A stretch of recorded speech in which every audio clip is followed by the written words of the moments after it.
And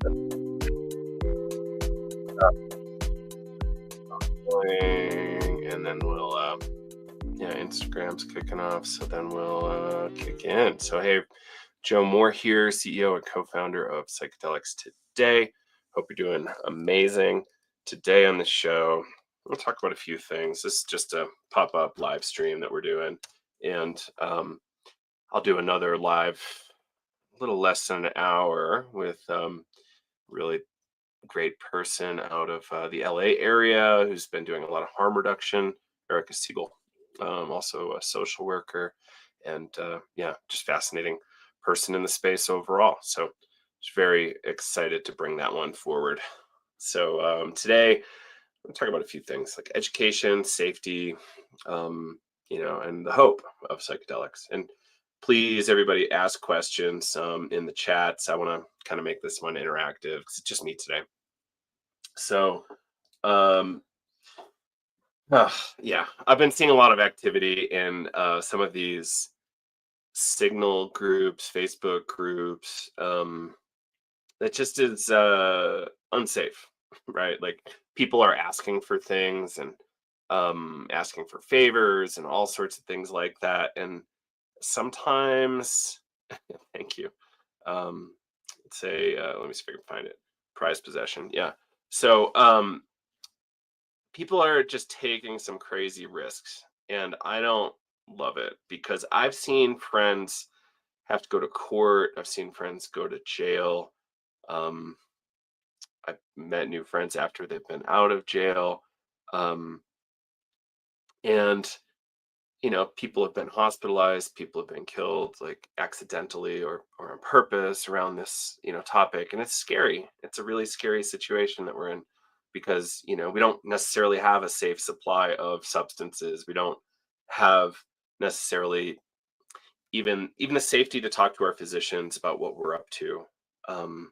Some have more than others, but it's not really everybody, right? So we have to be careful, and we have to be smart, and we have to be educated. And just generally though, like in America, we have to be really careful on the internet no matter what. Like, how many times has your identity been stolen? Like, I think I had mine stolen 3 times last year, and super annoying. And what happens often is that just the pricing of keeping someone's tech infrastructure secure is more expensive than paying the fines for a breach. And that's not awesome. So, maybe that's it. Maybe there's just unethical data brokers out there, or maybe I'm doing something stupid. I don't know. But I know others are having a lot of issues with their privacy also. And then we go back to look at like kind of surveillance capitalism, and your data is on the market so that they can market better to you. Psychedelics Today has participated in that, like with Facebook ads and things like that.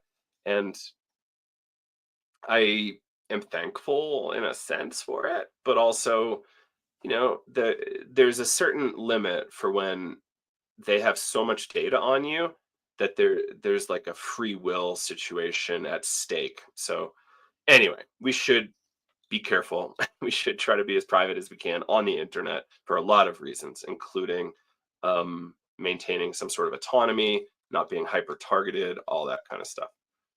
There's a question from Instagram here. I'm going to read that. So there isn't a reliable source to buy them online. What if I tried it? So I don't know what to tell you. If you're trying to buy things online, you probably shouldn't. And I don't know what to tell you there. I would just start going to psychedelic societies and clubs and concerts and whatever else where they might be.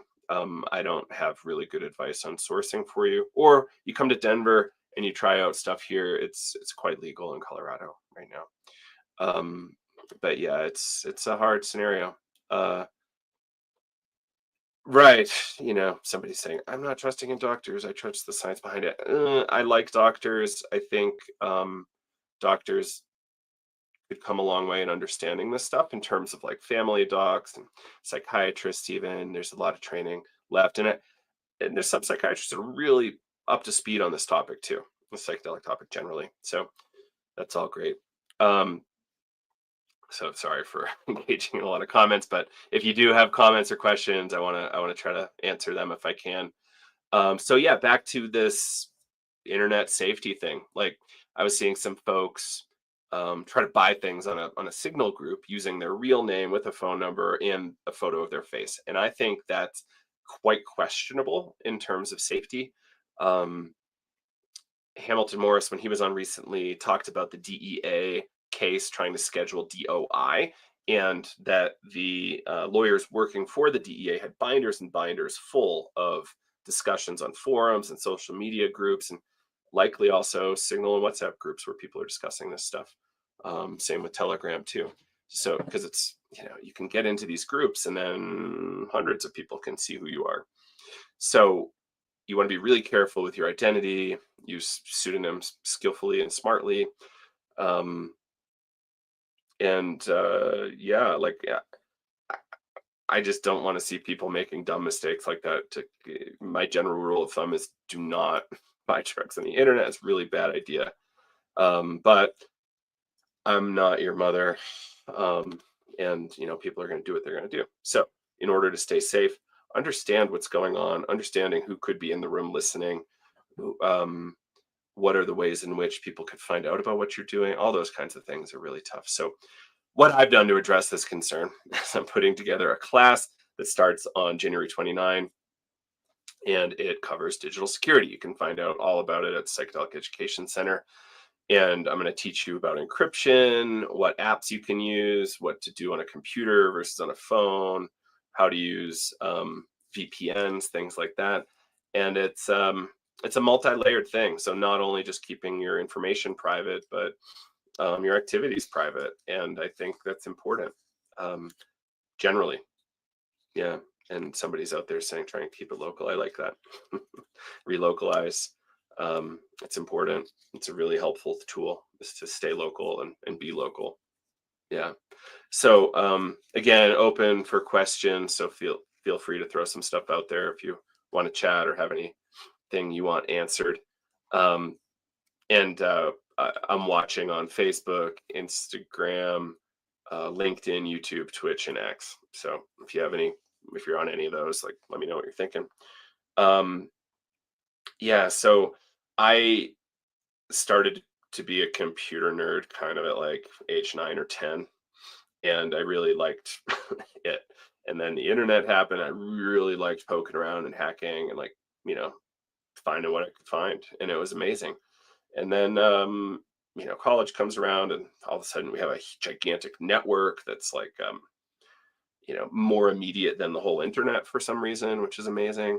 And yeah, and then I did an applied computer science degree for a couple months before I flipped to an IT minor and a philosophy degree. But I stayed close with the IT people, and I learned a lot there. And then did a long career in software, and I started interning at age 16 at software companies. And I just want to make sure people are at the very least taking some basic precautions. A line I used the other day was, what, you don't have to be the fastest person, you just have to not be the slowest, right? And like realistically, I said you'd be in like the top 5-10% safest, and you're probably pretty good, and you don't have to go like way overboard. I got a couple more questions here before I answer them.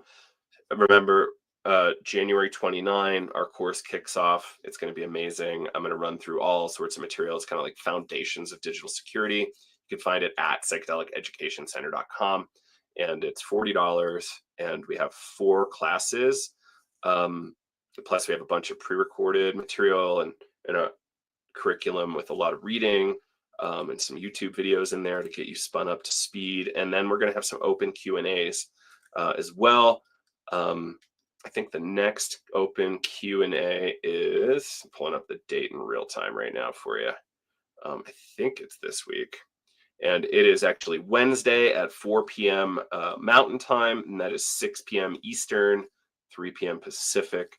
So again, $40, and that's the first Q&A is this Wednesday. And then class starts on the 29th at 5 p.m. Mountain, so that's 7 p.m. Eastern, and all the classes will be recorded, and so you can refer back to it. You don't have to be here in real time, and it'll be lovely. So again, psychedeliceducationcenter.com for that. So some questions.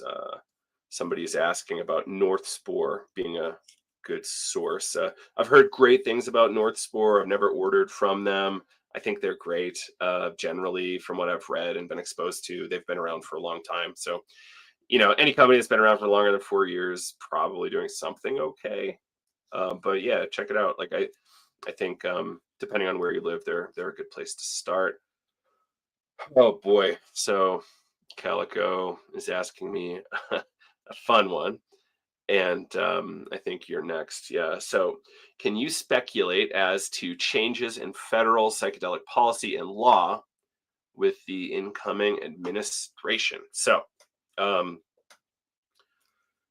as we all know, or many of us know, in about 7 days, the United States will have very likely have a new president, and with that, a whole new cabinet, a whole new set of ideas, and people are often very excited about the positive spin psychedelics are getting in the world of RFK Jr. And he's said a lot of really interesting things about psychedelics.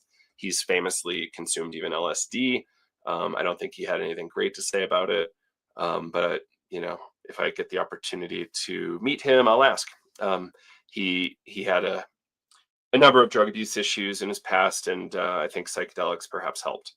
So um, theoretically, he's going to be put in charge of Health and Human Services, I think, and um, the idea is that he will fast track psychedelics federally, and I don't know exactly what that means, but very likely psychedelics will get more science funding. Um, if I had to guess, it's going to be iboga and ibogaine and psilocybin, psilocin get the most funding. There's a chance I'm hearing some interesting rumors about the VA and other organizations funding MDMA research, which could be really helpful and useful. And then yeah, I don't know. Like, we're still going to have to go through a drug development pipeline. Like, it's going to take a lot of time to get these things legal. And what I'm optimistic about here is that RFK has said some things that he doesn't necessarily want large cap pharma, like groups like a Pfizer, Moderna, et cetera, to have exclusive control over psychedelics or much control over psychedelics. He wants really small groups to do that. Um, so I'm a little curious what that's going to look like. I don't really know how you defend that in the long term, right? Maybe it's some sort of public trust or something, as opposed to like like a small startup that you could buy, or like a nonprofit that could just sell its assets over to a for-profit, like so they can like a Compass Pathways did, like nonprofit to a for-profit pipeline is kind of typical, right? So like I imagine there's a number of organizations that are already in conversations with him and his team to figure out how to make that happen. I've heard very little. I've been trying to get in touch with his team, but it's not easy. I'd love a conversation and interview with them, but we'll see. The other, let's see here. The other thing is this new potential takeover of Maps by an ally of Elon, and I find that interesting. I don't know what to think about it exactly, but I find it interesting. There's a chance that somebody can come in with a gigantic check, buy out the existing investors, and then bring the drug forward. This person is a billionaire, and could do it all himself. Like, I don't know that that's the smartest move. I also read some speculation today that the Maps team might come back in and be in control of the Lycos organization, and it should be fascinating. I don't know what to make of that, but what is clear to me is that MDMA and psilocybin are going to make it. They're going to be prescribable. I have no idea when. I would say if I had to guess at the latest, I'm guessing 2028 at the federal level, we could see MDMA and psilocybin legal and prescribable. It could be sooner. I doubt a lot that it'll be a lot later than that, like 1 or 2 years maybe, but that's really kind of tragic. Um, and I see, a lot of tragedy everywhere because this stuff is not available. Just the suffering that people have had to go through since the late 60s till now, um, it's unconscionable. So something we really need to figure out, and I hope we can do it sooner than later.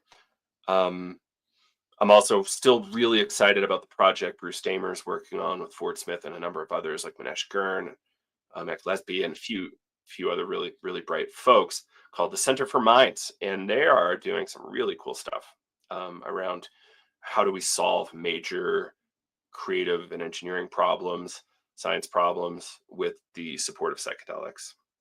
Um, and this is actually in line with what I'm going to chat about at South by Southwest.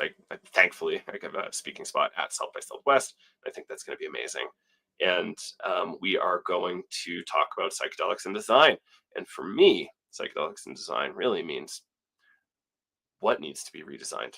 Like, do we need a new cigarette pack? Do we need like a cooler looking like e-juice vaporizer for getting more nicotine in there, or do we need things that get people what they actually need? I'm thinking climate solutions. I'm thinking access to food and water and education. I'm thinking real security. So I'm coming at design from a very different pathway. Like I have this idea of what's more important than something. What's more important, and I think it's survival, and then I think it's um, other things beyond survival. So I'm going to come at it from like kind of a climate perspective, and it's going to be fun. Alexandra Plesner is going to be there from Psychedelic Design, and a lot of other fun folks are going to be there. So if you're going to be at South by Southwest, let me know. It's going to be cool.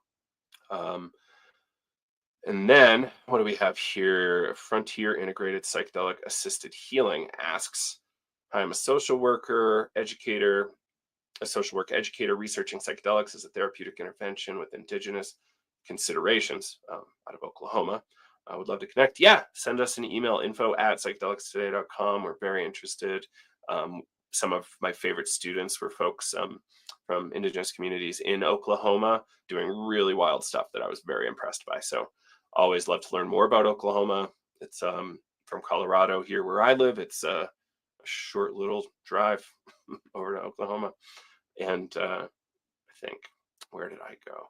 I think I flew into Tulsa not that long ago to make my way over to Arkansas. It's gorgeous. So, and to this point, about education and social workers and people wanting to be involved in psychedelics, like this is a really weird space. It's often the relationships are strange, the education models can be somewhat strange, the regulatory pathways can be really confusing. Colorado, for instance, like I don't know that we actually even have final rules for this legalization project we're working on around psilocybin. Maybe we do over the last day or two, but like as of last week, it appeared that we don't have final rules. So Kyle is teaching this class soon that he and I started teaching this class forever ago, and I really liked it. People loved it. It's called Navigating Psychedelics.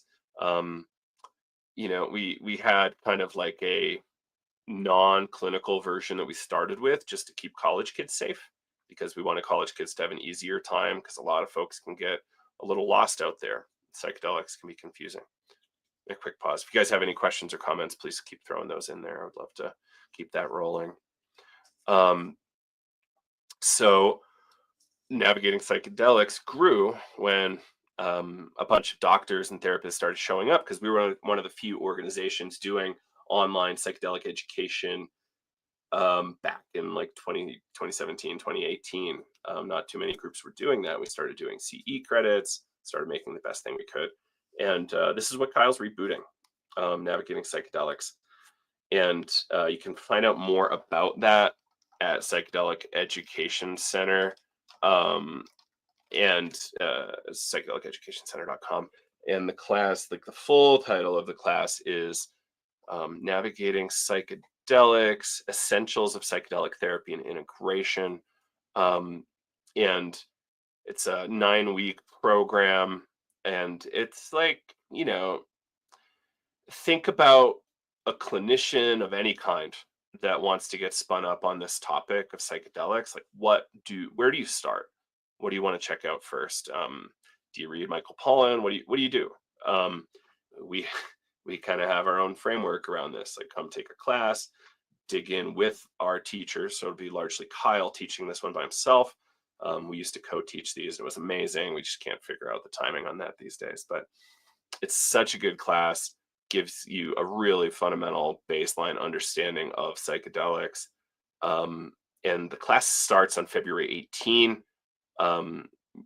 We are selling this for $1,497. And until February 7, there is a deal available. It's on sale for $997, so a little under $1,000. You can join us for this.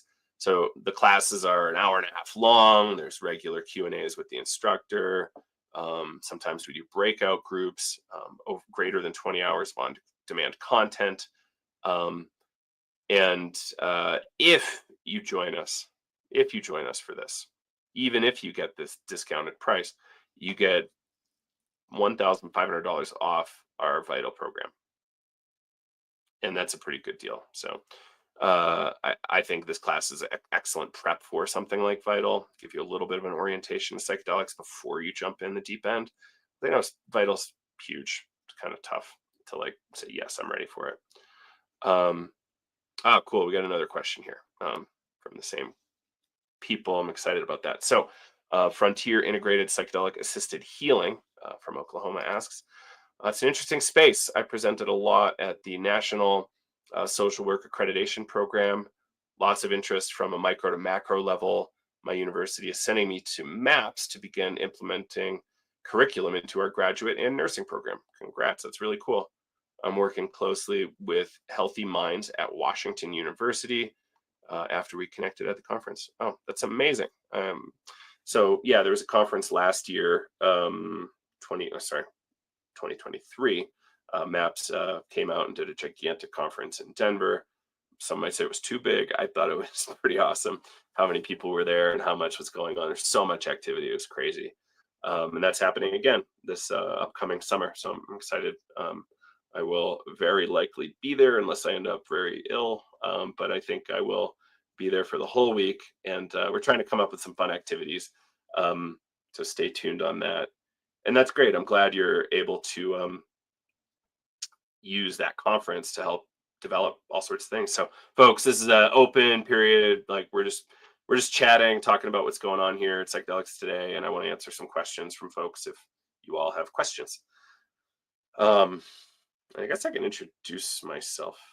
Health's largely okay. I just had 2 surgeries last year, but great to see you. Yeah, I'm I would say healthiest I've been in a while. I have a cold, but I just had a big surgery, and I feel shockingly well for having a cold. And I think my surgery helped a lot with that. Like, made me able to breathe out of my nose, which is really good for this alternate nostril breathing stuff. So yeah, largely I'm doing okay. And thanks for asking. Yeah, so open period for questions. We're talking about some of the classes and stuff we have rolling here. So earlier I was chatting about our digital security class that'll start January 29. And then we have Navigating Psychedelics, the full title of which is Essentials of Psychedelic Therapy and Integration. That'll start February 18. Kyle Buller will be teaching that. He is a clinician that works here. And then Vital, we delayed the start from February to May. May 6th is the new start date for Vital. Somebody's asking from YouTube here. Vital is our 12-month certificate program with a focus on integration and harm reduction. and I'm very excited about that one. And it's our fifth time teaching it.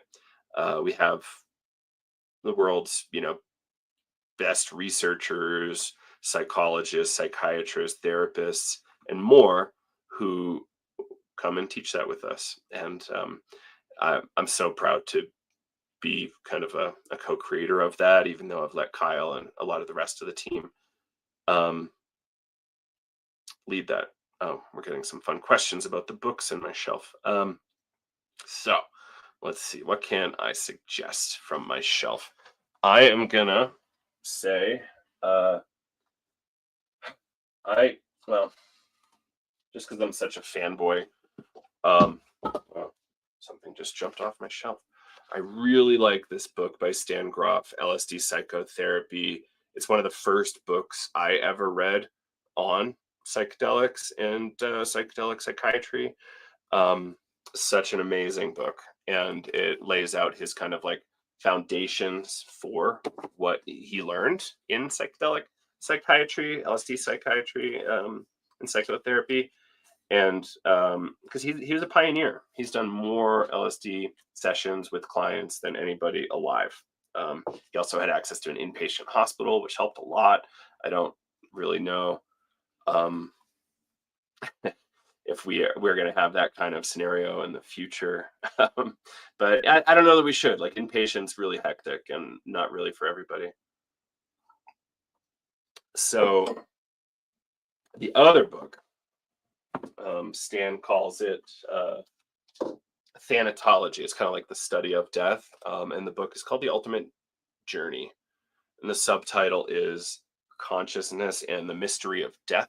So at the same time as he's exploring kind of thanatology, like the study of death, he's also exploring consciousness and like the mysteries around consciousness. And it's a gorgeous book, from uh yeah, Houston Smith even wrote the forward. Houston Smith is an amazing, I think, MIT based religious studies scholar, and I really, really appreciated this book. Very helpful. Um, and those are the two books I would recommend from my bookshelf. If you have any questions about them, feel free to throw that in. I'll put these back home. And we've got another question here. Will you be in the Oklahoma conference, the Oklahoma Psychedelic Conference in April? I've not heard of it. Send us some information about that. And the answer is maybe.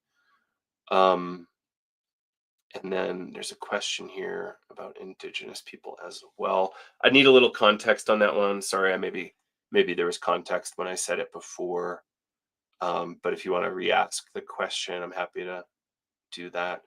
And then I'm training to be a psychedelic assisted therapist at San Francisco State University. Oh, that's great.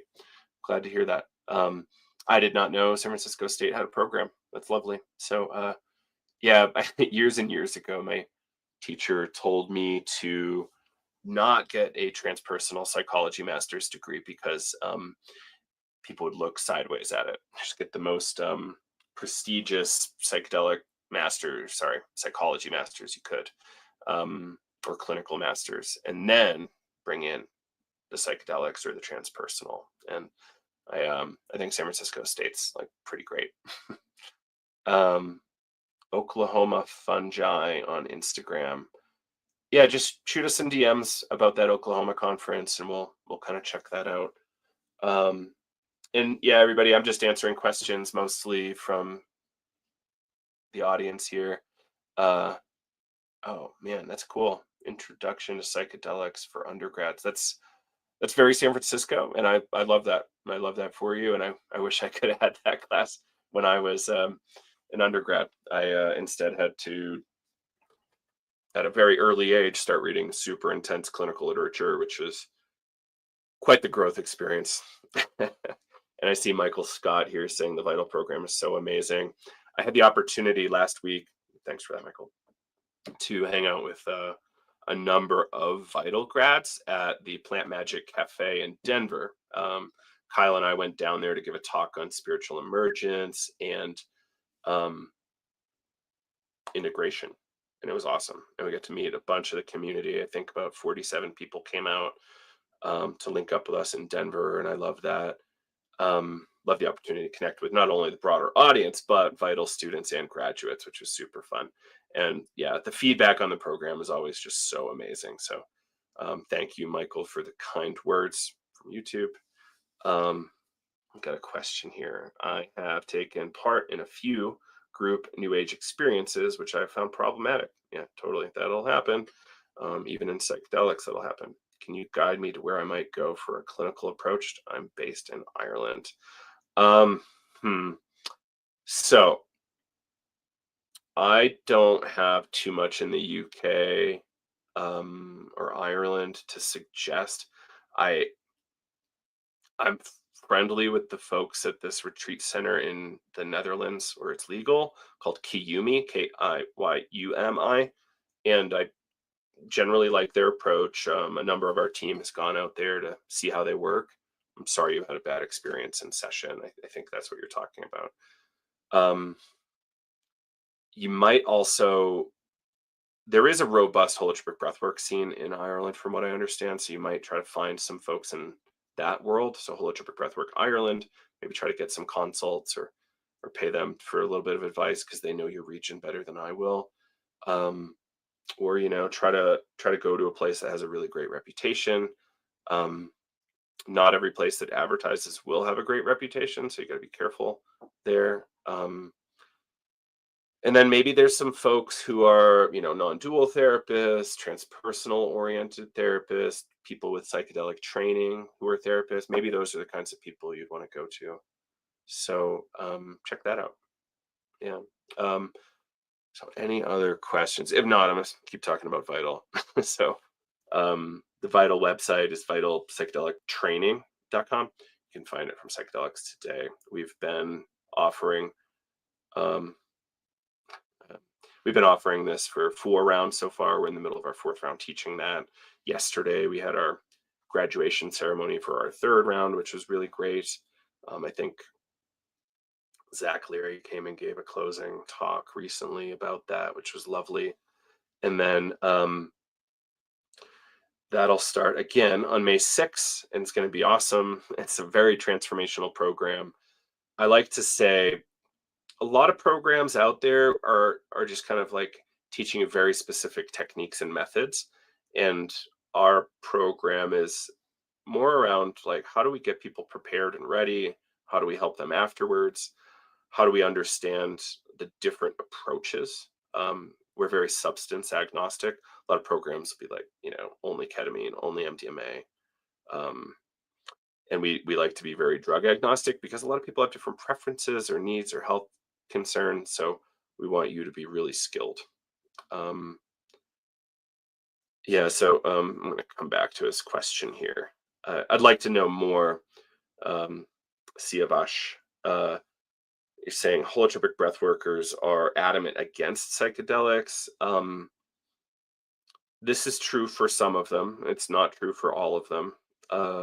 Historically, they were very pro psychedelic, but they're different tools. They're very different tools. Like I did probably 6 years of holotropic breath work before I consumed anything that could be considered psychedelic. Um, and it was quite the ride. Very productive. If you felt like harmed somewhere else, holotropic breathwork is a fine place to go. And um, if they're trying to like say you shouldn't do psychedelics, you have a lot of agency on if you choose to listen to them or not. Um, and you can find other people. Again, like I was saying, non-dual therapists, transpersonal therapists. Let's see, even like an IFS somatic based therapy, like those people might have some ideas. But if you're trying to get a clinician with a license to facilitate for you, which is illegal, you're going to have a really hard time making that happen. So a lot of this is around building relationships and going to legal jurisdictions or going just to where these things are. Um, yeah.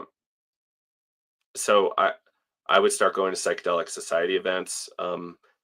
If you're in Ireland, what I would suggest is in April going to the Breaking Convention conference in Exeter, UK from what I understand, there's a direct flight from Dublin to Exeter to, maybe that's makes it simple for you to get over there. And you're going to find a whole world of people who are very interested in this topic. I'm not promising you're going to find your facilitator there. That's a very delicate art that I don't really help people find facilitators. Um, People should really put a lot of effort into that on their own. Just I'm not allowed to really give advice legally on helping you figure that out. So, places I would suggest, like Kiyumi, like I said before, Kiyumi in Netherlands. Trying to think if there's other retreat centers I like. Um, Generally speaking, I like Solterra in Costa Rica. I have a friend, Gina Grazza, who does some work in Oregon in the legal regulated frame. Um, I can't promise a PM, but I'll read it again. It's Breaking Convention in Exeter, UK in April. The Psychedelic Society of UK can help you find that. Same with Psychedelic Press UK. And then Kiyumi, Kiyumi in Netherlands. Soltara maybe in Costa Rica. Like I don't have too many places I super love, but it's also because I try not to pay attention and like make judgments without going there myself, if that makes sense. Yeah, there's an account on X that just came over, going by the name DEA, incoming law point. I made an error of law. Uh, no drugs can ever, or sorry, no drugs can never be legal, legally speaking.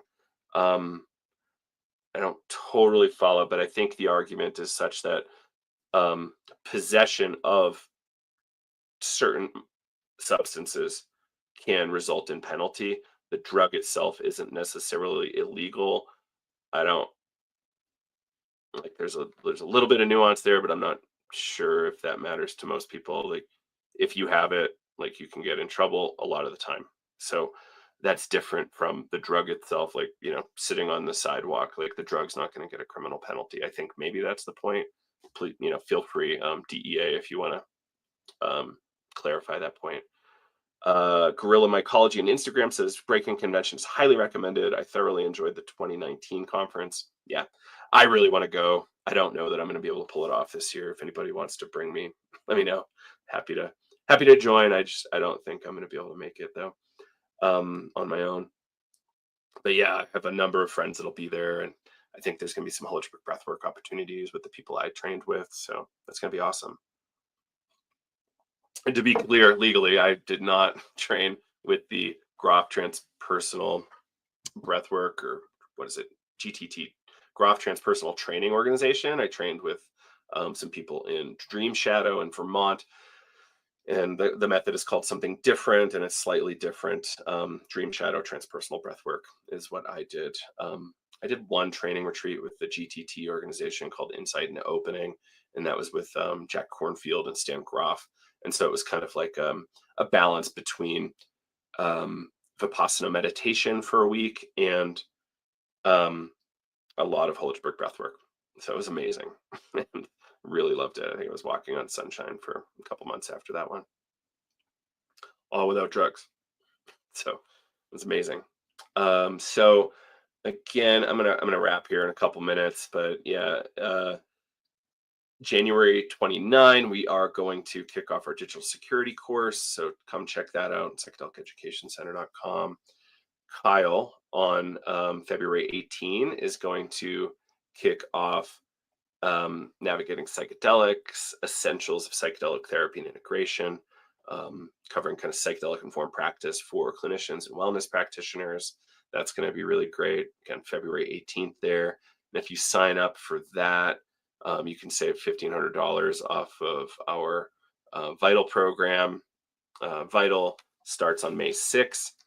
Vital is a thing I'm very proud of in our working world, in my work life. Like, I can't believe that I got to play such a big part in the creation of that.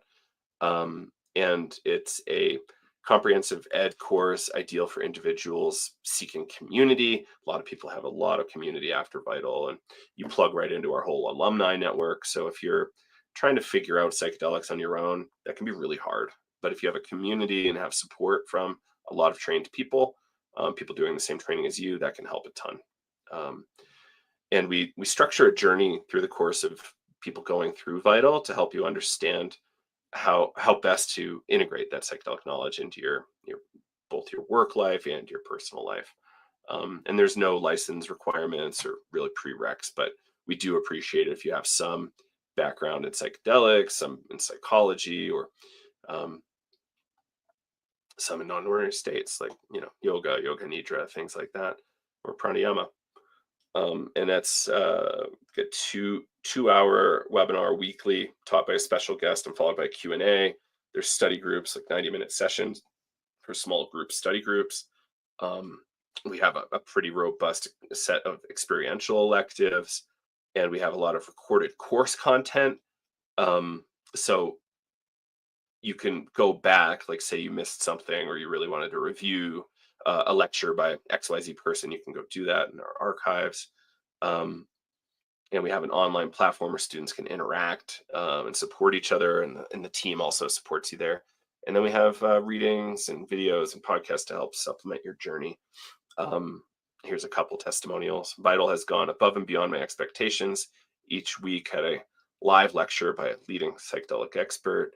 Another one, the Vital training has not only given me a good base of theoretical knowledge, but also the possibility to connect with an incredible group. And finally, Vital is playing a pioneering role by helping a new generation of facilitators, psychedelic guides, integration therapists, and researchers acquire valuable information and develop their careers. So it's been such an amazing project to be working on. I'm so thankful I've been able to do that. So there's another comment here from Guerrilla Mycology on DEA's earlier point. A drug becomes illegal when you are in possession of it. Psilocybin mushrooms growing in wood chips are natural. They become illegal when you pick them. Yeah, sure. And it necessitates like a scheduled, like a drug scheduling situation here in the United States for that to be relevant, right? If it's something we don't know about, like theoretically um,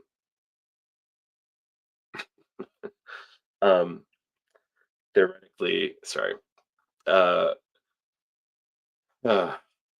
yes, if something similar but different to psilocybin might be growing in the woods, that in human possession could be a scheduled drug, and then you could have an offense for that. It's not like the mushrooms are getting arrested on their own in the woods. So like, just like in order for these things to become psychoactive, they have to go in your body.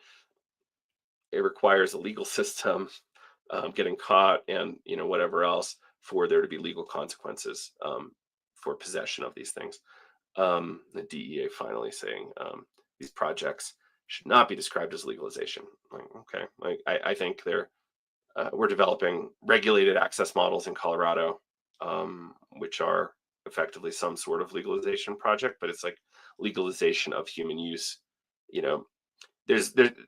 We're getting caught in some like semantic stuff that I don't know how helpful that is for folks. But thanks for your comments. So, all right, well, I think that's it for right now. I'm going to take a 10-minute break. I'm going to be back with Erica Siegel at the top of the hour, maybe a couple minutes after. And I'm very excited about that. It's going to be a really fun conversation, and there's so much more to get into. All right, I think that's it for now, everybody. We'll see you in a few.